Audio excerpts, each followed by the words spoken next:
And we are back with The Dream is Free, guys. I am Mike, and this is someone that is very special. If you don't know him, go look up RipRour on Instagram. This is Rocky. To some people, his close friends, they call him Rocco, which I wanted to do forever. Meeting you right away, great energy, so positive. You could tell you have a pure heart right off the rip. I'm really excited to have you here because I don't know anything about your story. And I usually know a little bit about people's stories when we come in here. So that's why I'm really intrigued, because it's like just a fresh slate right now, and I get to just listen to you. I love it. Thanks for having me. It's exciting. I've never done one of these before. It's very exciting. It was great to meet you guys in May when we did the Rip and Raise. So, and that, as you mentioned, was part of the first kind of RipRour event. Yeah. You know, it was a lot of fun. You guys raised like $20K? $26,000. Yeah. That was ridiculous. So, in one day, it's like, that's awesome. Okay, cool. And we are back with The Dream is Free, guys. I am Mike. That is Tony. And this is someone that is very special. If you don't know him, go look up RipRour on Instagram. This is Rocky. To some people, his close friends, they call him Rocco, which I wanted to do forever. We met 2 months ago? Yeah. 2 months ago. Beginning of summer-ish. Yeah, around in May when we did the 2 months ago, I'd say. Spring. And shout out Debbie from Connect Fairfield. She came up to us, was like, because she invited us to this event. She's like, you got to meet Rocky. He's the the curator of this. He's the original founder of this. He's the one putting this all together, which was a cool thing. They were cleaning up the beaches and raising money for Paul Newman's Hole in the Wall gang. Paul Newman's Hole in the Wall gang. So it was a great time. The beach cleanup. We got to ride the electric motorcycle. It was such a cool event. And then meeting you right away, great energy, so positive. You could tell you have a pure heart right off the rip. RipRour. Aha. Oh wow! I didn't even mean to do that. And I'm really excited to have you here because I don't know anything about your story, and I usually know a little bit about people's stories when we come in here. So that's why I'm really intrigued, because it's like just a fresh slate right now, and I get to just listen to you. I love it. What's going on, dude? Thanks for coming. Thanks for having me. It's exciting. I've never done one of these before. It's very exciting. It was great to meet you guys in May when we did the Rip and Raise. So, and that, as you mentioned, was part of the first kind of RipRour event. Yeah. And, you know, it was a lot of fun. You guys raised like $20K? $26,000. Yeah. That was ridiculous. And when we were at the beach, it was only at like that was 10? the day before, and it was like between 10 and 15. Yeah. Maybe. So that's like in one day, it's like, that's awesome. So that was a 3-part weekend. Right. And it included a choose your own adventure, get outside. What were the adventures offered? Or do you get to just go do one? It was kind of make it up. Yeah. Whatever you wanted to do. Yeah, cool. There was a couple, naturally some people just kind of formed pods and teams to kind of get out there. Right. But, you know, we can go into what I, you know, RipRour is to me a little bit. But that event, you know, was really to get people outside, enjoy community, enjoy nature, and do something that's a little bit challenging. Right. Paul Newman's Hole in the Wall game camp helps send kids with cancer to summer camp. Cool. Summer camp to me was like the best experience, right? Right. You're outside, you're meeting people. Yeah. It's like s'mores every night. You're not with your family. Like you get to be on your own kind of. Yeah. You're like on your own. Yeah. So to give, like, you know, his vision to give every kid, you know, that might not have the ability to, you know, in life to experience to get there and to pay for it full freight. Really was an awesome experience. So we sent 12 kids to summer camp. From that? Oh, that's awesome, dude. Yeah, it's awesome. That's and, you know, the sick. medical costs involved in the staffing, the doctors, and everything that's necessary. Because they have to have a little bit more care. Yeah, right? exactly. So, that's so sick. So Choose Your Own Adventure was on Saturday. There was people out there kayaking, paddleboarding, running. There was teams of people that were doing a 5-mile run and a few mile biking and stuff. Biking. Oh, cool, dude. A good friend of mine did connected like a run, a bike, and a paddleboard. Wow. Myself and 4 other guys, 5 of us did a 50K trail run. Oh, cool. On a route that we designed from Huntington State Park up in pretty much almost in like Newtown. Yeah. Down to Penfield Beach. Wow. We jumped right in the water after. Oh, that's awesome. So that was the adventure portion. I think RipRour in general encompasses adventure, the outdoors, but giving back to the community, and having a good time. And bringing in like art and bringing in music is important also. Raise the vibrations. Yeah, exactly. And so I basically wanted, a group of friends, we got together and we said, what's a perfect weekend? And to me, it's adventure, it's giving back to the community, and it's a concert. Yeah, and like socializing and having a good time at the end. Yeah. So we had a concert. We had the beach cleanup on that Sunday. That Sunday, right? My legs were fucking killing me. I bet, dude. I was bet. a mess. Yeah. These guys really helped pull me through. It was a lot hotter than we had trained in. Oh, okay. So we did a lot of training. Saturday in the spring. That Saturday, humidity kicked up. It was the first it feels like a summer type day. Yeah. And that got me. Which takes, if you've never been to Connecticut, it takes time for it to feel like that after a long winter here. It really gets. And you don't know when it's going to hit too. Like you really don't. Could be early May, could be late May, could be early June. It hit the day I didn't need it to, but got through it. Yeah. And I think everybody that participated had a great time. It was amazing. From our perspective, it was like we were coming from like just not knowing anything. Right. And we were there Sunday during the day. Met everybody, experienced that, which was awesome. Everybody was so nice. And then later in the evening, at the pavilion right next to where we were, you had the little mini concert, and that was even more welcoming than the beach experience, which is hard to say because that was so welcoming. It just shows the kind of people that are involved with it, with you as well. So it was very comforting and a relaxing situation. It's almost if we knew you guys, and you, for example, for a while, it was like, oh, it's like Rocky, hey, you know what I mean? It did feel very comfortable. Yeah, I totally agree. But yeah, so we'll get to that. I just wanted to get into that for a sec. Yeah, cool. But where are you from originally? I grew up in Fairfield County. I grew up in Stamford, Connecticut. Oh, cool. Okay, cool. Have you ever heard of Michelina's Pizza? Yes. That's my stepfather's place. Is that really? I swear to God. That was the only place that would deliver to us when we were on the out, like you. Yeah, because we were outside the circle. Yes. For everybody else, and Michelina's would do it. That's awesome. My stepfather. So he's my stepfather's my brother's That's awesome. dad, and he actually sold it in 2018. 28 years. Just like. Enough is enough. But anytime someone says they're from Stamford, I always say it right off of High Ridge, Michelina's. Yeah. Not the same, sadly. We've heard, they had a great pie. They did. They had a great pie. I love that you've had it. Anybody that lived, in that area, in North Stamford, you always knew Michelina's. Yeah. Because that had to be your go-to. Yeah. And it was great. Dude, my stepfather was great. He was, he still is, but I'm just saying in that industry, a lot of moms, a lot of parents, with kids and their takeout. Rushing, practice, this. I forgot my wallet. No problem. Write it down and put it on the. Yeah. Don't worry. Right. Well, one day you'll pay it. It's okay. So for a big town, for a big city, to have that community, right, is great. He was born and raised in Stamford too, so in that area. So it's just like I feel like he was just he couldn't like not do that for the people. Awesome. But so Stamford, born and raised. Yeah. That's cool. Were you always an adventurer? I'd say were you always into like the outdoors, and because this is an outdoors kind of world. The idea of RipRour is to get outside. I like to think of it as like the sport of exploring, the sport of adventure. Right. There's corners of like mountain bikers, there's corners of rock climbers, there's corners of paddleboarding, but I kind of like the idea that. Do a little bit of everything. Yeah. You don't have to be the best at everything. Right. So anyway, back to your question. I grew up with three. I have two brothers. Okay, older or younger? I'm the oldest. Okay. And we were outside a lot. We were outside a lot probably because my mom couldn't stand us to be in the house. Yeah. Like we just wanted to. Kids need to be outside. We wanted to ruin everything. Yeah, so yeah. It's like if you're gonna ruin everything, just go outside. Ruin the outside. Yeah. So we grew up on a cul-de-sac, so and like the property backed up.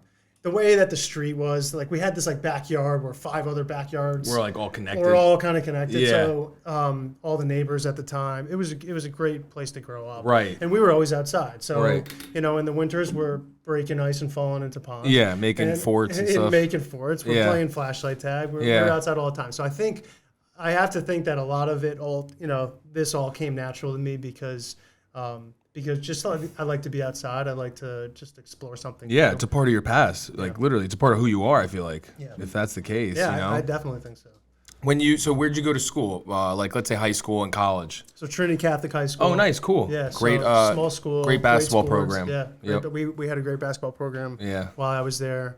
I played sports in high school, but I didn't really, it was more about the experience. Yeah, and camaraderie, less about the boys. and less about the I Being knew I wasn't going to be the best. Yeah.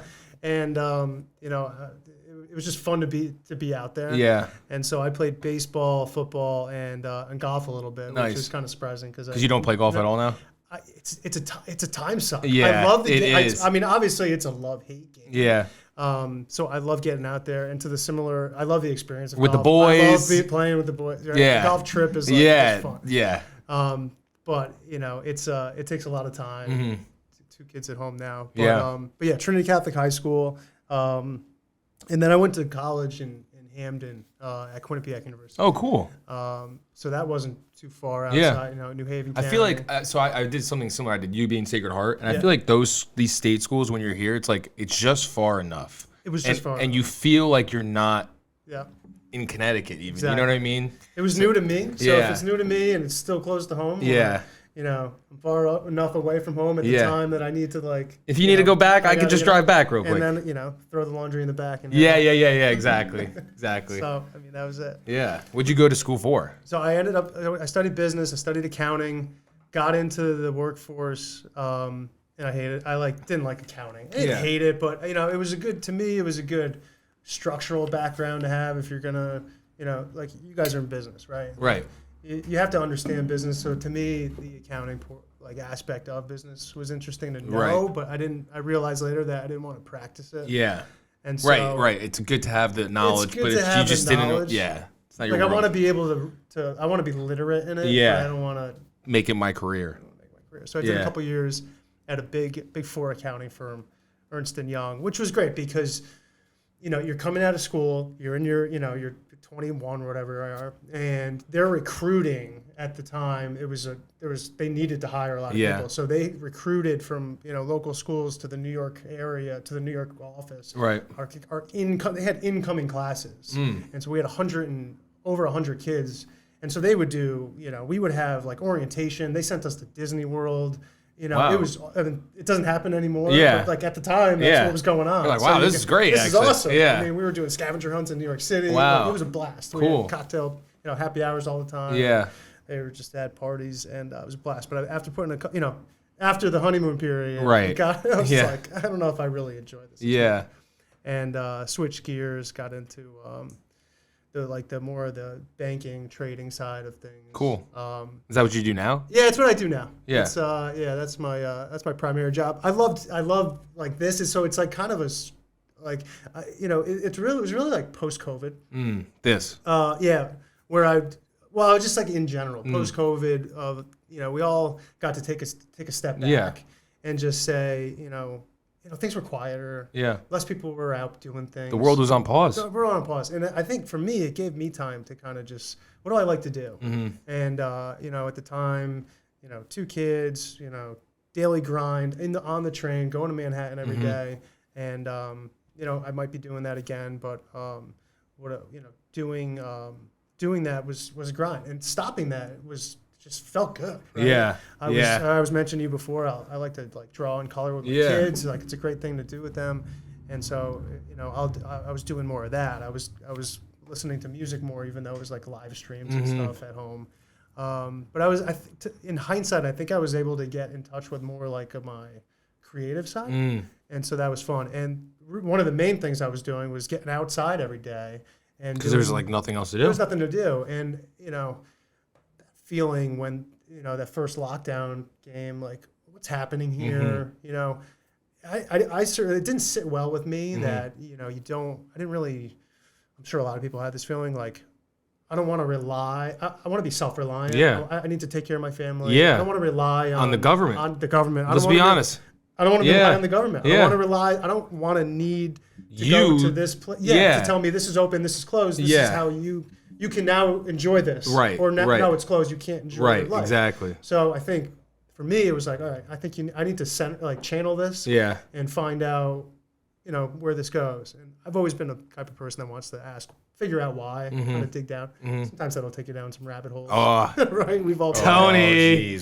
I go down them quite often. And then you're like, what the fuck? Yeah, I know, dude. It's like, God, this life sucks. Oh my God. So, to that point, I think, keeping the balance has been important for me. But, the adventure side of it was important to me. And every day I found myself getting together with a group of friends, and we were either, going on a short trail run, going on a paddleboard, depending on what, time of the year it was, and mountain biking and all these things outside. And a lot of times it didn't have to be anything, the idea of it is not, adventure that's not extreme, right? Like anybody can do it. Yeah. It's accessible. Right. Sure, there are things that you need tools for, but anybody can go on a trail run or go watch the sunrise at Penfield Beach.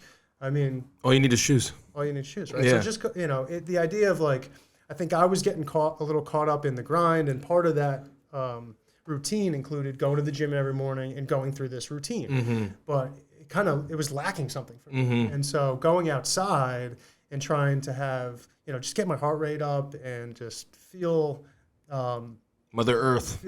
Just be outside in nature, and it does. It is healing. It's healing. It is. It's scientifically proven. If you're depressed or anxious and you just go for like a 20-minute walk, I'm not saying like it'll cure depression or anxiety, but like, so you're feeling that depression, that anxiety coming on, you go for a nice 20-minute walk, you're gonna feel days different, and you don't even know why. It's because Earth heals you. It does. It does. I totally agree. It does. I truly believe that. But continue. No, I think it's important to be outside for every day, and just have some turn your phone off. Yep. Or leave it, and I do like to take pictures, so sometimes I'll take it out. Yeah. But I'm not thinking about. The idea is to not think about what's going on your phone. In the world. Turn basically. off. Turn off the notifications. Yeah. And go out there and enjoy it. I mean, it's beautiful, right? And I think that helps create a good balance in your life. And ultimately it helps. It helps clear your mind, and I just think it's part of what the human experience should be. Yeah, no, I agree. So one of that I was talking earlier about one of my family friends' fathers who passed away. He ran every day, Monday through, I'd say Saturday, but definitely Monday through Friday. And just like you, a city guy, works in the city, comes home every day, and he never did the gym because of that reason. He always ran outside, rain, winter, or snow. Because of that healing effect, because he's a very godly man. He felt like that was just like his moment, his time with God, to kind of just all the stresses. I have an interview with him. All the stresses, all the worries are just wiped away. He says. So that's great. It's a beautiful thing when you go out. So I feel like maybe in your day-to-day routine before, that's literally all that was missing was that time outside for you. You know what I mean? Your routine was just every day. All right, I got to go to work. I got to wake up before to go to the gym. Right. I got to make sure I go to work and pay the bills, and then come home and maybe spend a little time with my kids, and then go to bed and do it again. It's like, that's not life. That's it. You nailed it's just not life. I don't want to live like that. And then on Saturday and Sunday, you barely, you have a lot of stuff. The kids have things that you got to go to a party for this. It's like, you don't get to really be in the moment. Yeah, in the moment with your kids or you or your wife or your friends. Like, the life was just so before. And when you think about it, it's all attention, right? Yeah. And where is my attention? And on a daily basis, I didn't even I was losing sight of the fact that my attention was getting pulled in 1,000 different directions, and I didn't even realize that I didn't have control over it. And it happens. It still happens. It's a practice. Right? Yeah. I need to try. If I'm home with the kids, I want my attention to be on the kids. But sometimes I have to tell myself, pay attention. Looking at your phone, pay attention. Yeah. No, it happens with everybody. It does. So one thing I realized, the more I thought about it, the more I kind of asked, why do I like this? Why do I like adventure? Why do I like, to exploring something I don't know? And I think it's because, and I like to say, you're under the influence of adventure, because I think these things kind of happen to you, and they've done studies. Dopamine, serotonin, right? Oxytocin, and it actually spells dose, which is pretty cool. Forgetting the E. Dopamine, oxytocin, serotonin, You don't know. Endorphins. Yes. Endorphins. Yes. So like you can naturally it says it. dose, Yeah. Right? Like that's pretty cool. And anyway, I felt like when you're out there and you're doing something, whether you're mountain biking, paddleboarding, just on a walk, you're more cognizant of what you're doing, and so you're forced to pay attention. Maybe on a walk a little bit less so, but if you're on a mountain bike or paddleboarding, the risk is that you fall and you could potentially hurt yourself. Yeah. And adventure, by definition, includes some sort of risk. So you have to be willing to accept that. Yeah. But it's where is your attention, and it forces you to put your attention on things. And I think the more that you're able to practice, intentional attention. Yes. A lot of people don't realize the thoughts they have in their head. Right? Am I right? Like there's thoughts in your head that come in your head and you don't even know why you're thinking these thoughts. It's just your default. Yeah. I've read it's called, your default mode network. Right. You're just ruminating about, stupid what's stuff. going on in your head. And most of the times it's, you have to stop and step out of it for a second and say, what am I? Oh, I'm worried about the bills, or I got to pay my mortgage. I'm worried about my kids. I'm worried about work. So like those worries and, COVID, right? Like your family, their health, all those things, the more that they consume you, if you have a limited amount of focus and attention to spend on anything at any given time, and 60% or maybe 80% of it is on those types of thoughts and emotions really is what they are. Yeah.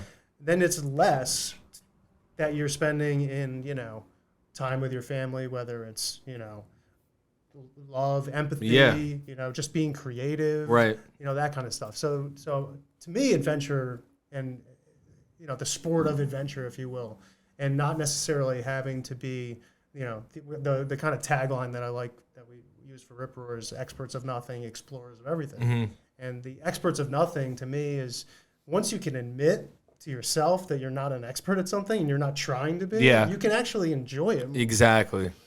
And I feel like also the whole adventuring process for you, from what I'm hearing, is it's kind of meditative almost too. Like, because when you meditate, you're controlling your thoughts. And obviously it takes time to be able to close your eyes, sit in a quiet place, and just literally focus on your breaths. And not have to think about, and then all of a sudden you're focused on your breath, you're doing okay for a second, all of a sudden it's, oh, I'm hungry. Yep. You know what I mean? something like that. Right. And it's like, no, stop. That's what I feel. Then you spend all this time controlling trying to think about your thoughts. But then you rip the headphone, I'll have it. I've used you have to for the hurts. Dude. But it takes time. But I feel like the adventuring part, going out into nature, is like a good step to that. I think it's a form of mindfulness. Right. You said it. You said it with the biking. You have to be more concentrated. Your thoughts aren't wandering on, all those worries and emotions. So yeah, I think that's a beautiful thing, and I think it's cool that you're pushing it. You know what I mean? Yeah, and I think I think we live in an area and we live in a time when we're focused on competitiveness. Sports in especially general, in the Northeast, it's so competitive up here. And the goal is to win, right? And that's like it becomes the cause almost, right? Not the effect of doing. So if you think about something as from a cause and effect standpoint, like I'd rather my intention be like go outside and enjoy the experience, and the effect of it maybe be better fitness, better health. But couple laughs. Yeah, exactly. And tie it into your life, right? Yeah. Creative things like drawing or enjoying art. I mean, you guys have such an awesome space Thank here. You. And all the murals outside are just awesome. Yeah. And just to be here, I think these are the types of things that without you guys even knowing it, you're probably raising your kind of creative emotions. Yeah, vibrations and stuff. Yeah, right? For sure. I mean, just by being around it. So I think it's true. You're right.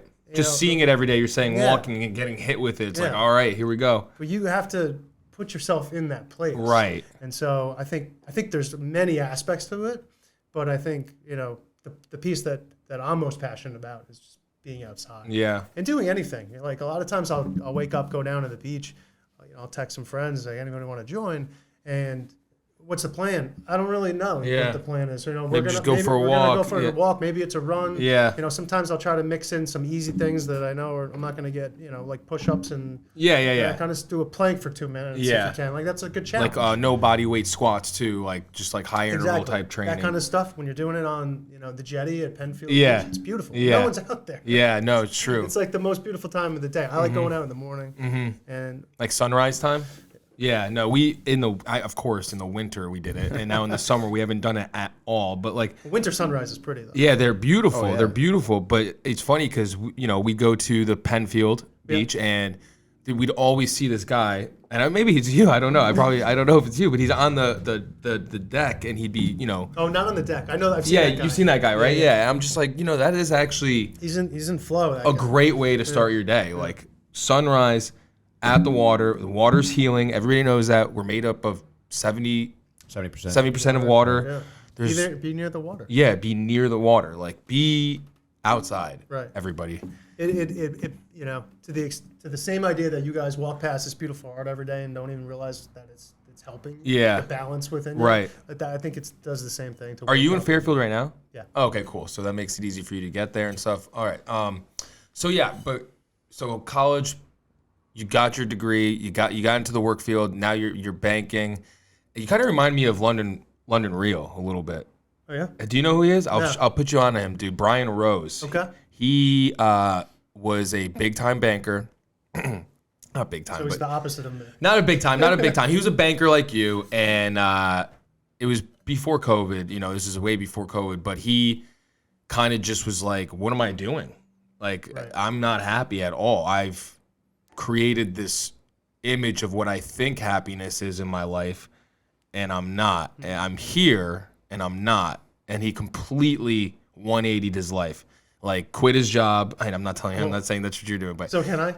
I don't know. If you start a podcast, okay? Can you? Yeah, I got you. I'll pay for everything. I got you. But he quit his job. Obviously, you know, at the time he didn't have kids and stuff. He has kids now. He's a family and everything now. But quit his job and literally had 2 cameras in his kitchen and started a podcast called London Real. Cool. And now it's this mega media company, I'd say, and it's dope. And he just lost as a third party, like not one of the main parties. He's American born, lives in London now. He's lived there for like 10 years to be the first mayor of London that's not born in London. He just lost. Oh, okay. But like barely. He was in a run. He almost. He was there. Dude, he was doing some cool stuff. He was traveling in his tour bus around London while doing his show with people and interviewing people in the tour. You'll like him a lot, and he's a great interview. You'll love his content. I just feel like you'll really connect with him. He's done like, he documented, he has documentaries too. He's documented himself doing ayahuasca and stuff like that. Like when he never had before in his life, had done it, and then imagine like, so he's putting it out there. That's why I love him. Because he's not hiding anything. Transparency. Very transparent. And he was attacked on you like during COVID because he had guests on that were like, these aren't COVID protocols. You know, like you guys are giving false information, basically, type of a thing. YouTube fact checkers. So that's how I got onto him. That's how I found out about him, because he came into my feed and it was like, you know, I just started realizing I was like, wow. So you remind me a lot of him is what I'm saying, but I got off track a little. But how did you get started with RipRour? So RipRour, yeah. You know, it was really just, hey, I like being outside. Was it before COVID, during COVID? I guess probably a little bit before, and then kind of tried to go all in. I had more time. Yeah. I wasn't commuting 3 hours a day on the train. You know, even working from home, which I still am. Thank God. Seriously. I have the ability to kind of get my work done and spend some time doing stuff you want. Stuff I want.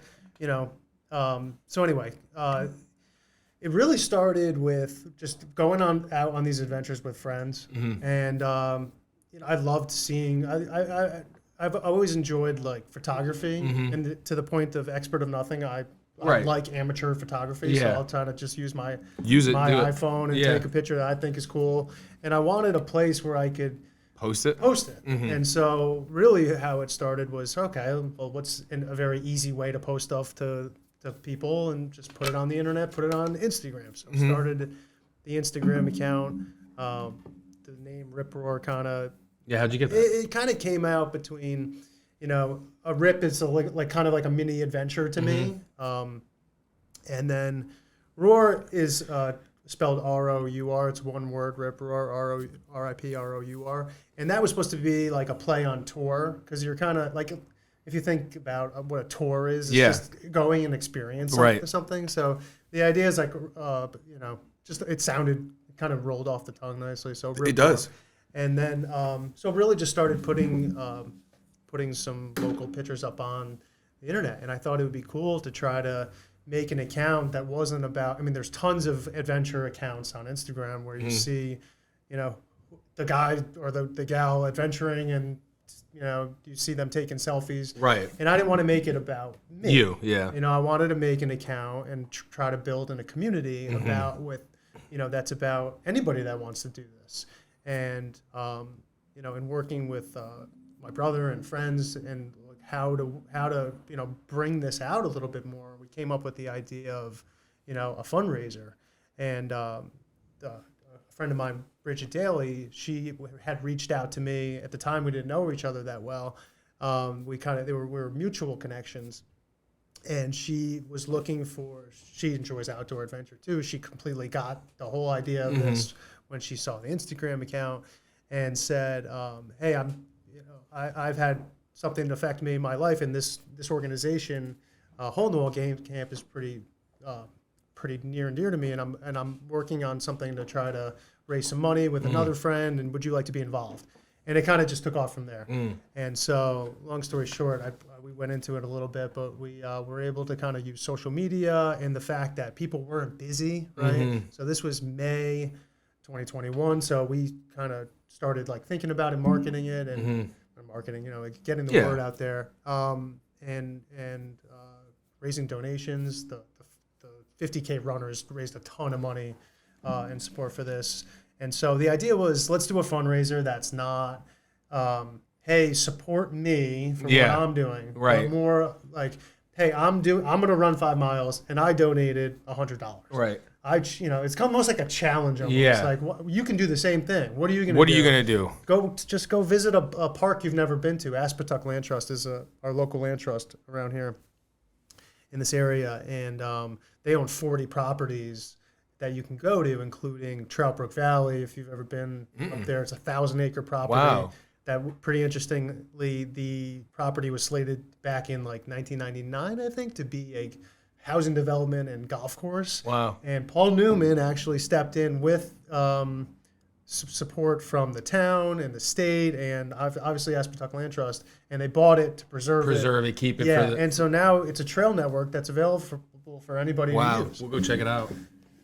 It's a really cool spot. So they own, I think, 40 properties altogether, and the idea was, I say this because part of it was go out and use part of the land and find out what's out there. Yeah. I just got one of their maps online and started going to. I didn't even know existed. I've been here my whole life. To these properties that I didn't know existed, and a lot of them are like estates that people have granted as they've. As their family has passed, they leave it in their trust. Wow. Or in their will. Yeah. And these donations are awesome for us. This area, is very populated, and it's been getting more populated as COVID moved out. So I think it's really important for us to collectively understand, like, there's an organization that's taking people's donations that want to be a part of this to help preserve land, right? Which is important, totally. Or else there's no more land. You like the land. We like the land. Let's conserve the land. Right. Keep building over it and see what happens, right? I understand the need for housing. I'm supportive of keeping the balance in anything, and I think that balance needs to include preserved properties. Right. I totally agree with that. I totally agree. So the event started? So it kind of just all kind of unraveled, really, RipRour. I feel it kind of just, this event was a great way to, at the time, obviously, it was a negative time from a virus pandemic standpoint, but, I hope everyone was able to find silver linings. I think a lot of people did. I certainly did, and I think one of the results of that I view as a silver lining is that people people wanted to be outside. People were seeking community. People were seeking, without realizing that concerts were cut off and music was cut off. Like there was like, I certainly missed it a lot. Yeah. And so, to bring people together with, we had professional artwork done, which you've seen, to bring people together around adventure, artwork, and music. And getting small businesses involved at a time when they needed to be recognized for what they do for the community. Right. And, at times we felt bad kind of asking for donations because they needed the support. Right. And people were calling us saying, can we participate in this? And when we went to ask anybody on a door-to-door basis, it was very well received. It was, hey, any $20 up to whatever you want. It doesn't have to be big, but we just want to, in a way, we did a raffle, and then we did a silent auction. So that raised a lot of the $26,000 that we raised. But it was a great night. Yeah, it was. And it was a lot of fun. It was great having you guys there. It was a lot of fun. Yeah, you guys captured the we did. We made it a little. I didn't. When events like this happen, when it's your part, you're part of the planning. You don't take any pictures. Yeah, right? yeah. It's like when like your wedding day, you don't even. You're hoping right, exactly. Hoping the photographer did his job. I mean, I felt like at that time too. It was like Sunday night. You've had such a long weekend. I don't feel like you should have just. I feel like you should have just eaten and drank and just danced. Sunday night. Yeah, right. Exactly. Everybody was out there over the course of the weekend doing something. Yeah. Doing adventuring with the friends, with family, and it was kind of a Sunday night reception of sorts where everybody could kick back and enjoy getting together. It was the first. I think it was the first. Now we're back to masks, but I know. Yeah. It was the first party that. No masks. No masks. Yeah. It was a lot of fun to awesome, see everyone's faces again. I know. Literally. It's tough. It's tough out here. But so are you guys going to do another one? You think I'd like to do something else. I don't know exactly what the format will be. The Choose Your Own Adventure format is a lot of fun because it gives everybody the opportunity to not only pick what they want to do, but also tap into their creative senses and say, I instead of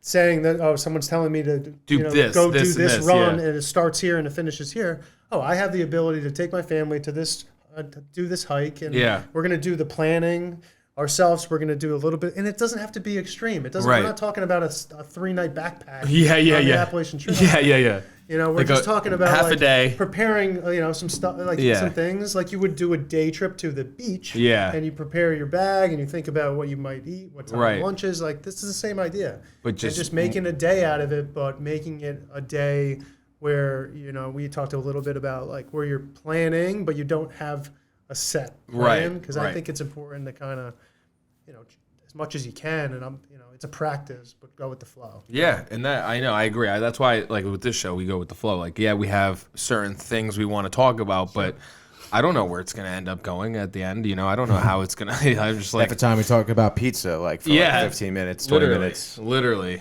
But it's a great outlook on life because, you never know what's going to happen, and you can't. And if you dwell on certain things that happen when you have a plan and then you're like it doesn't go according to plan, you'll never even get there because you're going to be so focused on this happened. It's like, okay, I just got to reroute. It doesn't that start to like it consumes it your will attention, right? Like what we were talking about it, like it starts to consume and then you can't have a good time because you're thinking about how the plan didn't work, right? And I felt like that. I used to do that all the time, and like my wife didn't like it. My kids, like it would affect the people around me. It changed my energy. 100%. People don't get it. Like you could feel it. Yeah. Like this last weekend we went to see Michael Kay, Don LaGrega, Peter Rosenberg live 98.7 at Bar A in Jersey. It was dope. It was a lot of fun. So much fun. Nice. So he got to hug Don LaGrega. It was great. It was cool. Both Met fans, so it was like good moment for him. But it's like the only good moment of the season. But in the beginning, this loser, he is just doing his job, really, but he is a loser. I hate stupidity. You know what I mean? Like, if you're going to try to tell me something, at least make me believe it. Right. Right? So he's like, we go up there. We have our gear. It's not even that intense. We have the gimbal, what Tony was holding before. We have one camera, and we have another camera strapped around the neck. That's it. 3 of us. Oh, you can't come in here, blah, blah. You can't film in here. ESPN, yes, blah, blah, blah, blah, blah. And I'm like, okay, so nobody can film in here? Right. And he's iPhones. like, oh, yeah, no, if you have your phone, no, I just can't have professional equipment. I'm like, do you even know what an iPhone is? Like, it is professional equipment. Right. It is. Right. But, so I was a little upset. I'm like, very upset. I was just like not feeling happy because I'm like, dang, it's just not going to go as well. My plan was to film. Right. So I'm sitting there. They're trying to make me happy. And they come a lollipop or something? Well, they got me a Truly. Yeah, so basically the same thing. And they go out. Renee leaves and comes back, and then she has the camera on her. And there's a gap, and the whole time we got to use the camera. No one even said anything to us. Awesome. It all ended up being great. They just didn't want the attention on you guys. I guess not. We were like literally in front of the stage, like filming in their faces almost, like no issues at all. At that point, it didn't matter. So it's this one guy, basically. This one guy. Yeah, exactly. Took his job too seriously. Exactly. So it's like it's a perfect example of like, all right, if I just like kept it, if I got upset for no reason, right? Technically, because everything was fine. I'm with my friends. Right. We're still gonna film even with our phones. We still get to see Don, Michael, and Peter right here. Right. We're just having a good time, right? I didn't have to get there. Yeah. I did get there, but then eventually it all worked out. But it's a good example of how you don't need to get there. You know what I mean? You don't have to even get there because you don't know that it's going to just work out over here. Absolutely. You know what I mean? Like, I couldn't see when I was here that, Tony and Renee figured out, hey, there's a little gap over here. We could just sneak it back in here, and if they say something, then whatever, sorry. Right. Then you shut it down. Yeah, exactly. So don't ask for don't ask for permission, ask for forgiveness. So, yeah, I mean, it's the idea. It's almost like you're getting upset at this guy because he's taking his job too seriously. Meanwhile, you got to look at yourself. Am I too close to the situation too? Like, let me step back. Exactly. I'm with my friends. We're gonna have a good time. No matter what. No matter what. Right. No matter what. So unless you ruin it by thinking about it too much. Yeah, exactly. Exactly. Yeah, exactly. And I was like fully prepared to be like, oh, Mike's gonna ruin it now. Like, should be bad attitude, bad energy. But it worked out. Yeah, no, always. It always does with us. But that's awesome. So, yeah, I think you guys should do I'd say a fall thing, right when fall starts, type of a thing where it's still kind of warm. We're still kind of warm. I do have something in mind. There's some moving pieces, and hopefully it'll work out. But I want to do something where maybe late October. So we got to really kick it into gear. But it doesn't have to be big, right? No. Let's just get people together. Let's bring in adventure. Let's bring in a little bit of creative, whether it's art or music. Yeah. And let's just have a good time. So I'm hoping we can, we'll obviously put the information out. But hopefully we can get that going. I think you should. It would be dope. Certainly keep you guys posted on it. But, yeah. And we'd obviously push it to all the people we have following us and stuff like that. Right. Obviously, we talked about this earlier, but one question we always ask is what book you're reading, or if there's a book that has influenced you. Yeah, I just in life. I just finished a book called "Stealing Fire," which was interesting. It's not somebody gave it to me and thought I'd benefit from it. Mm-hmm. It's by Jamie Wheeler and Stephen Kotler, and these guys are they have this organization that's.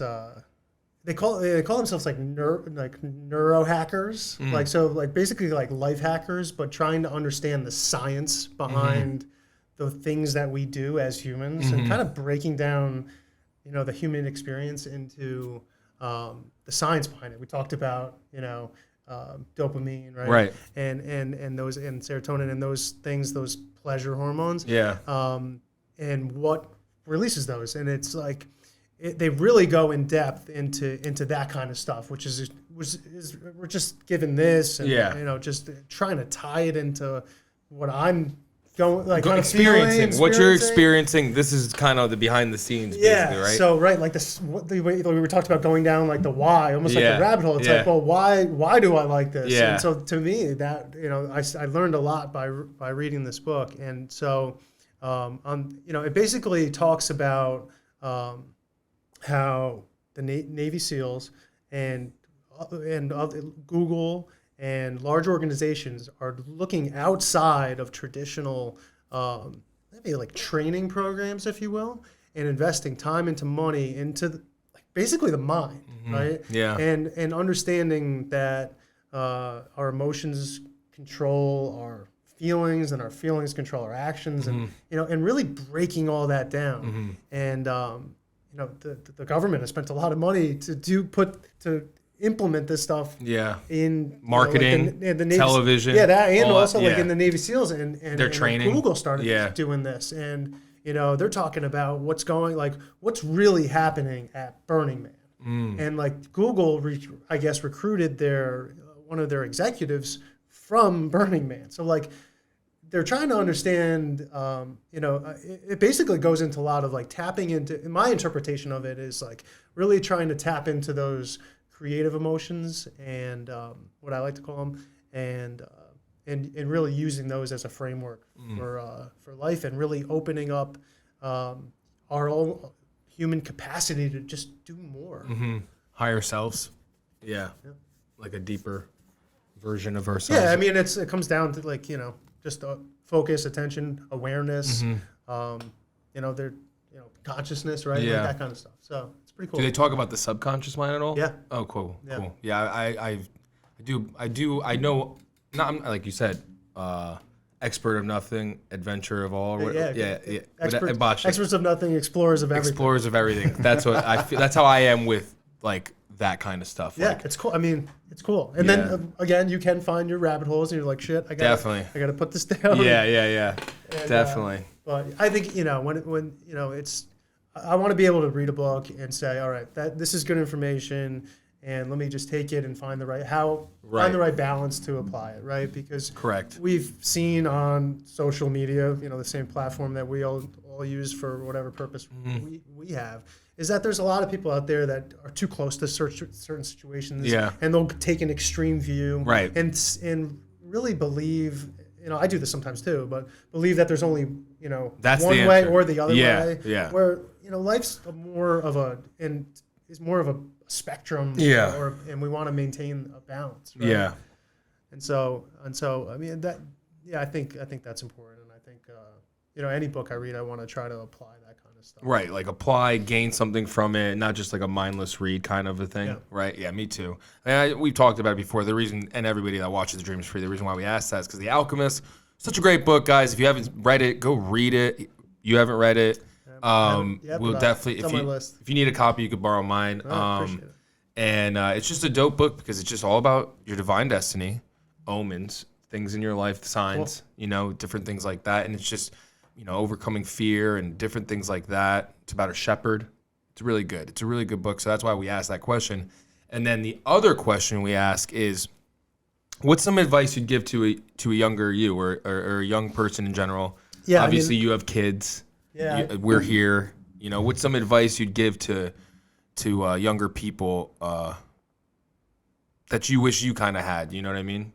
Yeah, I definitely find myself talking to my kids much more openly about these types of things, and trying to apply it. How old are they? By the way, I didn't ask. 8 and 8 going on 15. And, wow. Yeah, right, exactly, right. 5. Yeah. Two girls. Nice. And they're 5's so like the best. Yeah, I feel like 5's such a good age. 5 is so fun. They're like still cute. Yeah. They could talk. They're kind of smart. Self-supportive. Yeah. Like you don't have to always watch them every second. Yeah, that's so funny. 5's fun. I definitely like to freeze 5, but it's just like stay at 5. Yeah. So, but I'm trying to every day make sure that I'm like present and enjoying the moment with them, and I'm trying to let them know that I'm doing this without being like weird about it, like that I'm purposely like being present, and I want to just show it through action. Yeah. And obviously I'm not no one's perfect, and where there's going to be times where I'm distracted by other things, but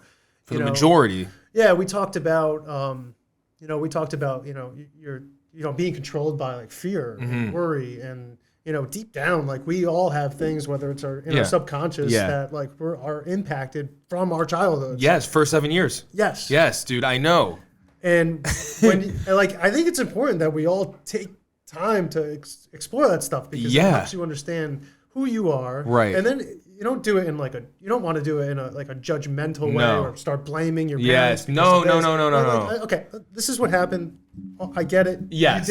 You had your best intentions at hand when you did this. Exactly. And you know, I want to just take that, you know, I say to my kids, when you make a mistake, don't dwell on it. Yeah. Try to learn from it. Yeah. Right. So if mistakes in the past are only really used for like, you know, obviously good memories, but also learning from mistakes. Yeah. Yes. Then take that and try to, you know, just try to live your life in a way where you're not constantly in a worry about something. Yes.